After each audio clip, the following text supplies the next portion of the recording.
வாழ்க வளமுடன். அன்பானவர்களே, நம் வாழ்க்கையின் மிக ஆழமான ஆனால் யாரும் வெளிப்படையாக பேச தயங்கக்கூடிய ஒரு விஷயம் ஆத்மாவினுடைய மறுபக்கம். உடல் மறைவதற்கு முன் ஆத்மா தனக்கு தரப்பட்ட பணியை நிறைவு செய்து விட்டதா என்பதை உறுதிப்படுத்த சில மாற்றங்களை நிகழ்த்தும் என ஆன்மீகம் சொல்லுது. இது பயப்பட வேண்டிய விஷயம் அல்ல, இது ஒரு மகத்தான வீடு திரும்புதல். நமது சனாதன தர்மத்துல ஆத்மா என்பது அழியாதது. அது உடலை ஒரு ஆடை போல மாத்துது. ஆத்மா செல்வதற்கு முன்னாடி தான் கற்ற பாடங்களையும் பெற்ற அனுபவங்களையும் ஒரு புத்தகத்தை போல தொகுத்து கொள்ளும். இந்த தொகுப்பு நமக்குள்ளார நடக்கும் போது நம்முடைய மனதுல, உடல்ல, செயல்கள்ல, உறவுகள்ல தெரியக்கூடிய அந்த 6 நுட்பமான அறிகுறிகளை பத்தி தாங்க இந்த பதிவுல நாம பார்க்க போறோம். அது மட்டும் இல்லைங்க, நம்மோட சக மனிதராக வாழ்ந்து முக்தியடைந்த மாபெரும் ஞானியான ஓஷோவினுடைய வாழ்க்கை கதையையும் இந்த அறிகுறிகளோட பொருத்தி பார்க்க போறோங்க. இது வாழ்க்கையின் நிறைவுக்கான ஒரு அமைதியான தயாரிப்பு. முதல் அறிகுறி, வாழ்வின் போராட்டங்களில் இருந்து ஒரு மெல்லிய விலகல். முன்பு உங்களை தூண்டிய சண்டைகள், கோபங்கள், கவலைகள், கசப்புகள் இப்போது உங்களை அசைப்பதில்லை. இது சோர்வல்ல, ஆத்மாவின் முதிர்ச்சி. ஆத்மா தனது பயணத்தில் சண்டை போடுவது நேர விரயம் என உணர்ந்து விட்டது.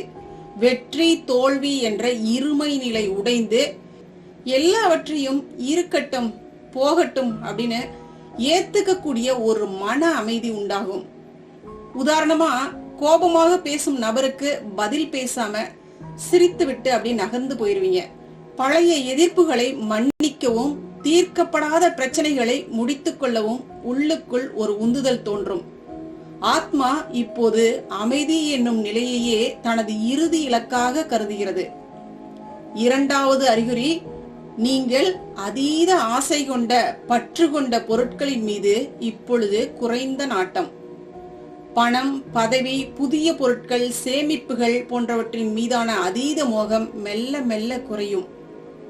ஆத்மா எதையெல்லாம் தன்னுடன் எடுத்து செல்ல முடியும், எதையெல்லாம் எடுத்து செல்ல முடியாது என்பதை பிரித்தறிய தொடங்குகிறது. அது இருத்தல் என்பதை விட சேர்த்தல் என்பதை கைவிடுகிறது.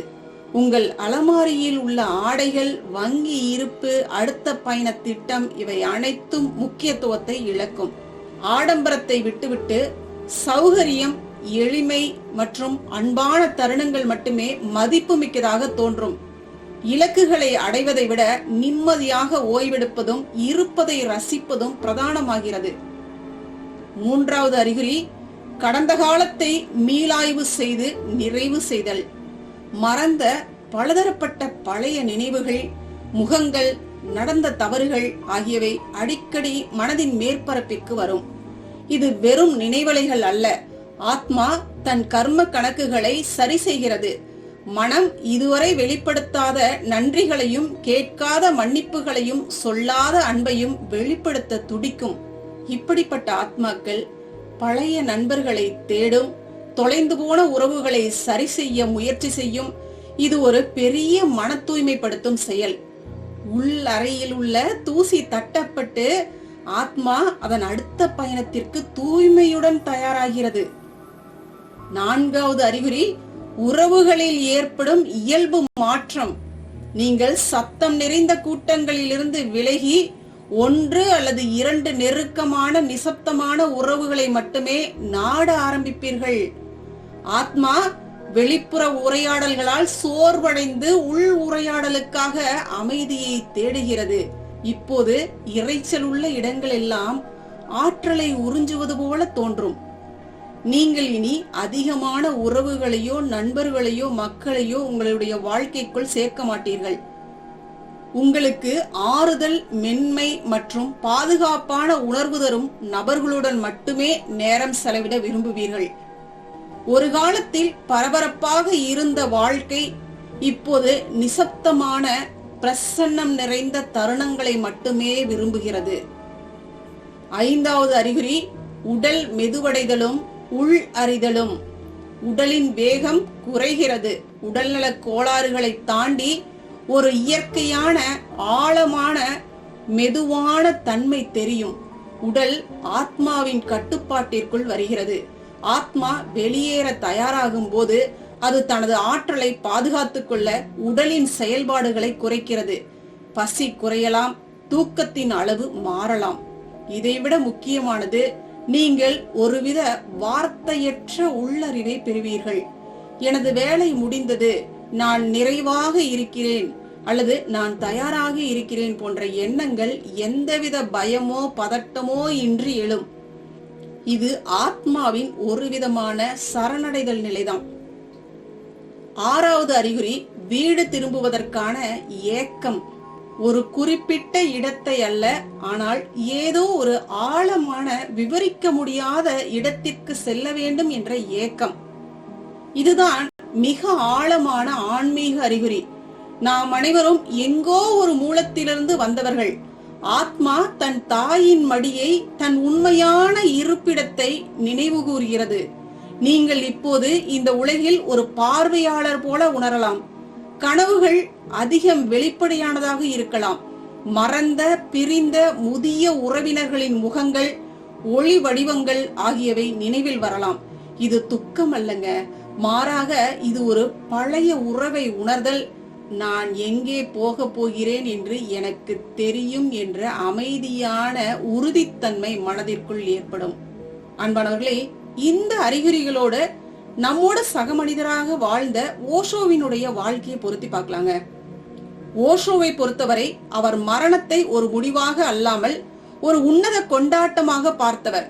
எனவே அவருடைய இறுதி நாட்களும் அவருடைய போதனைகளும் இந்த 6 அறிகுறிகளையும் பல மடங்கு ஆழமாக வெளிப்படுத்துகின்றன.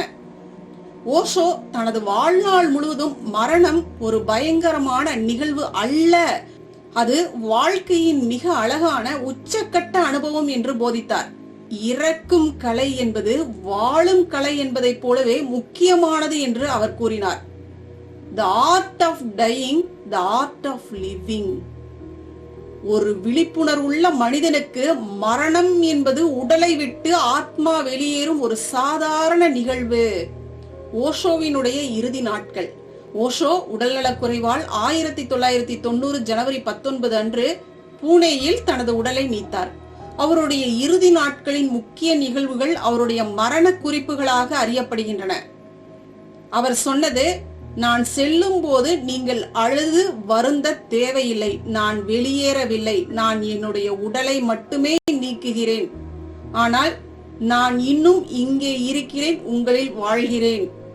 சரி, ஓஷோவினுடைய வாழ்க்கையோட இந்த 6 அறிகுறிகளையும் நம்ம பொருத்தி பார்க்கலாங்க. முதல் அறிகுறியா நம்ம சொன்னது வாழ்வின் போராட்டங்களிலிருந்து மெல்லிய விலகல். ஓஷோவினுடைய வாழ்க்கை எப்படி இருந்துச்சுன்னு பார்த்தோம்னா, அவர் மீது உலகெங்கிலும் இருந்து விமர்சனங்கள், சட்ட போராட்டங்கள், அமெரிக்காவில் கைது, இதெல்லாம் எதிர்கொண்ட போதும் அவர் ஒருபோதும் பதட்டப்படவே இல்லை. தனது கடைசி காலங்களில் உடல்நிலை மோசமான போதும் கூட அவர் போதனைகளில் அல்லது சீடர்களுக்கான உரையாடலில் எந்த அவசரமோ மனக்கொந்தளிப்போ காட்டியதே கிடையாது. போராட்டங்கள் அவரை அசைக்கவே இல்லை. அவருடைய ஆத்மா அமைதி என்னும் நிலையில் மிக உறுதியாக இருந்துச்சு. 2வது அறிகுறி பொருட்களின் மீது குறைந்த நாட்டம். ஓஷோ ஆடம்பரமான கார்கள், வைர கடிகாரங்கள் என வெளிப்படையாக பலவற்றை வச்சிருந்தாரு. ஆனா அவர் இந்த உடைமைகளை பற்றி என்ன சொன்னார்னு பாத்தீங்கன்னா, நான் இந்த உலகத்துல இருக்கிறேன், ஆனா நான் உலகத்தை சேர்ந்தவன் கிடையாது. இந்த உலகத்தின் மீதான பற்றை நீக்க சிலவற்றை அனுபவித்து பார்ப்பதற்கும் நான் தயங்கவில்லை. அவருடைய மரணத்தின் போது இந்த உடைமைகள் எதையும் அவர் தன்னுடையதாக உரிமை கொண்டாடவே இல்லை. அவை சீடர்களினுடைய சேவைக்கு அப்படியே வந்துச்சு. அவருடைய உடலும் அவற்றுடன் சேரவே இல்லை. ஆத்மா வெளியேறிய போது அந்த பொருட்களின் மீது எந்த விதமான இறுக்கமான பற்றும் இருக்கவே இல்லை. 3வது அறிகுறி கடந்த காலத்தை மீளாய்வு செய்து நிறைவு செய்தல். ஓஷோ தன்னுடைய போதனைகள் மூலம் தன் சீடர்களை எல்லா விதமான பழைய கர்ம சுழற்சிகளையும் முடிக்க தூண்டினாரு. டைனமிக் தியானம் போன்ற தியான முறைகள் அடக்கப்பட்ட உணர்ச்சிகளை வெளிப்படுத்தவே உருவாக்கப்பட்டவை. தன் இறுதி நாட்களில் அவர் தனக்கென யாருடனும் எந்த கணக்கையும் வச்சுக்கவே இல்லை. அவர் ஏற்கனவே தனது வாழ்க்கை பாடங்களை ஆழமாக ஒருங்கிணைச்சு விழிப்புணர்வின் மூலம் நிறைவு நிலையை எட்டி இருந்தாரு. 4வது அறிகுறியா என்னங்க பார்த்தோம்?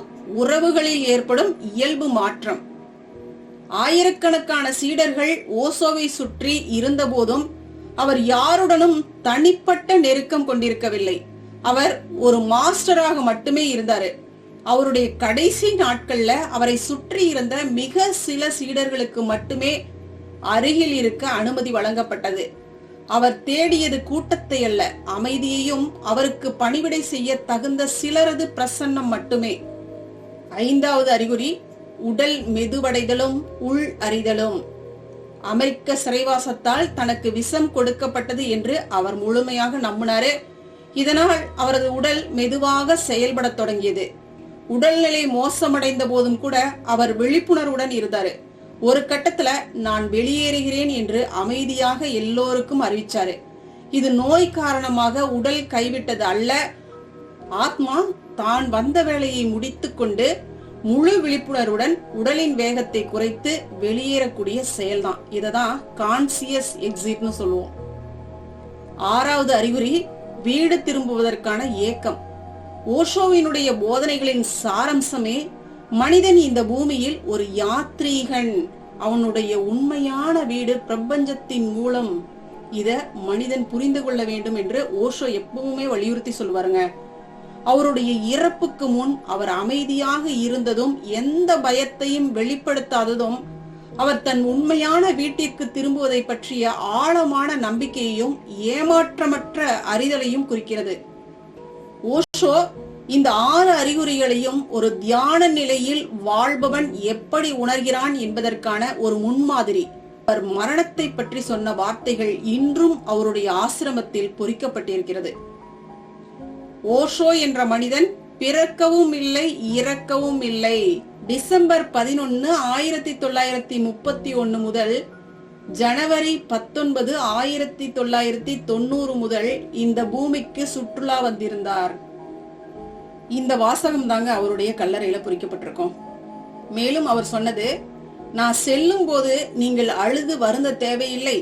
நான் வெளியேறவில்லை. நான் என்னுடைய உடலை மட்டுமே நீக்குகிறேன். ஆனால் நான் இன்னும் இங்கதான் இருக்கிறேன், உங்களில் வாழ்கிறேன். ஓஷோவை பொறுத்தவரை இந்த அறிகுறிகள் ஒரு முடிவின் எச்சரிக்கை அல்ல, விழிப்புணர்வுள்ள ஒரு ஆத்மா அதன் விடுதலைக்காக செய்யக்கூடிய இறுதி ஏற்பாடுகள் தாங்க. அன்பானவர்களே, இந்த 6 அறிகுறிகளும் உங்கள் ஆத்மா அதன் பூமிக்குரிய பாத்திரத்தை நிறைவு செய்து காலமற்ற எல்லையற்ற இந்த பிரபஞ்ச பேராற்றலோடு இணைய தயாராகிறது என்பதற்கான சான்றுகள். இது பயமுறுத்தக்கூடிய முடிவு கிடையாதுங்க, ஒரு புனிதமான துவக்கம். இந்த தயாரிப்பு நடக்கும் போது நாம் செய்ய வேண்டியதெல்லாம் எண்ணம், சொல், செயல். இந்த 3ஆலும் யாருக்கும் துன்பம் தராமல், நமக்கும் துன்பம் கொடுத்து கொள்ளாமல் நம்முடைய வாழ்க்கையை முழு விழிப்புணர்வோடு நிம்மதியாக பரிபூரண அமைதியான மனநிலையோடு நம்முடைய வாழ்க்கையை கொண்டு செல்லும் போது உள்ளுக்குள்ளார நம்முடைய ஆத்மா இந்த பேரானந்தத்தை அனுபவிக்கிறத நம்மளால உணர முடியுங்க. இதுதாங்க நிறைவு நிலை. இந்த நிறைவான மனநிலையோட நம்முடைய இறுதி பயணத்தை கொண்டு போயிட்டுனா போதுங்க. இந்த விழிப்புணர்வு மட்டும் நம்ம கிட்ட இருந்துச்சுன்னா நிச்சயமா இது சாத்தியம்தாங்க. அன்பானவர்களே, இந்த பதிவு குறித்து உங்களுடைய கருத்துக்கள் என்ன என்பதையும், இந்த அறிகுறிகள்ல எத்தனை நீங்க உணர்ந்திருக்கிறீங்க அப்படிங்கறதையும் நம்மளுடைய கமெண்ட்ல தெரிவிங்க. சரிங்களா? நன்றிங்க. வாழ்க வளமுடன். அருட்பேராற்றலின் அன்பு கருணையினால் நாம் அனைவரும் நல்ல உடல்நலம், நீல ஆயுள், நிறை செல்வம், உயர் புகழ், மெய் ஞானத்தோடு நல்லதொரு வாழ்க்கையை நலமுடனும் வளமுடனும் ஓங்கி வாழ்வோம். வாழ்க வளமுடன். வாழ்க வளமுடன். நன்றிங்க.